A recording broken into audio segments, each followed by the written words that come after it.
দুর্নীতি মামলা কলকাতা হাইকোর্ট থেকে সুপ্রিম কোর্টে সরল। আদালত জানায় প্রধান বিচারপতি হাইকোর্টেই প্রশাসনিক প্রধান, তিনি প্রয়োজনীয় পদক্ষেপ করবেন। ৩ সপ্তাহ পর মামলার পরবর্তী শুনানি, সব পক্ষকে হলফনামা দেওয়ারও নির্দেশ দেওয়া হয়েছে। মেডিকেলে ভর্তি মামলা সুপ্রিম কোর্টে সরে গিয়েছে বলে জানা যাচ্ছে। বিচারপতি অভিজিৎ গঙ্গোপাধ্যায় এবং সৌমেন সেনের মধ্যে এই মেডিকেল মামলা নিয়ে যে দ্বন্দ্ব, তা সুপ্রিম কোর্ট পর্যন্ত গড়ায়। সুপ্রিম কোর্টে আজ শুনানি ছিল।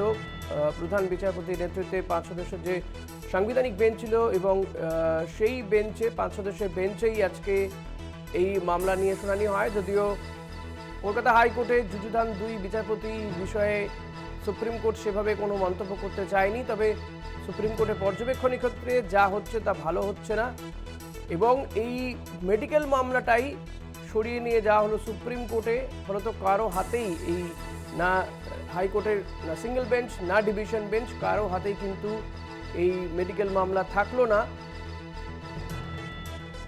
প্রতিনিধি পীযূষ কান্তি নাগের একটি প্রতিবেদন দেখে নেব। মেডিকেলে সংরক্ষিত আসনে ভর্তি সংক্রান্ত মামলার কলকাতা হাইকোর্ট থেকে স্থানান্তর হল সুপ্রিম কোর্টে। সুপ্রিম কোর্টে প্রধান বিচারপতির নেতৃত্বে 5 বিচারপতির বিশেষ বেঞ্চ পরিষ্কারভাবে জানিয়ে দিলেন এই মামলার শুনানি গ্রহণ করবে সুপ্রিম কোর্ট।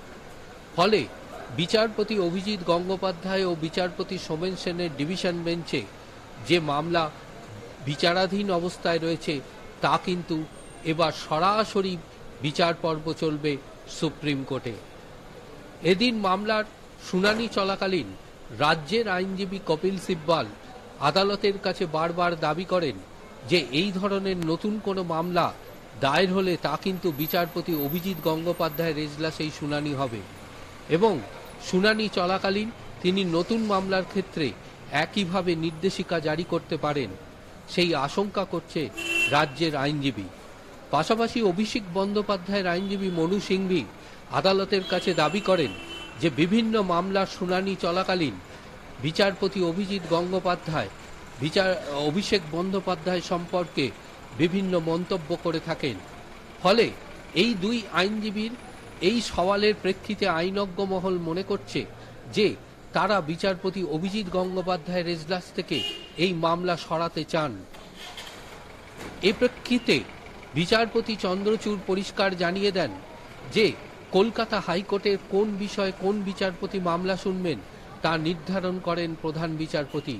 সুতরাং এ ব্যাপারে বিশেষ বেঞ্চ কোনোভাবেই হস্তক্ষেপ করল না।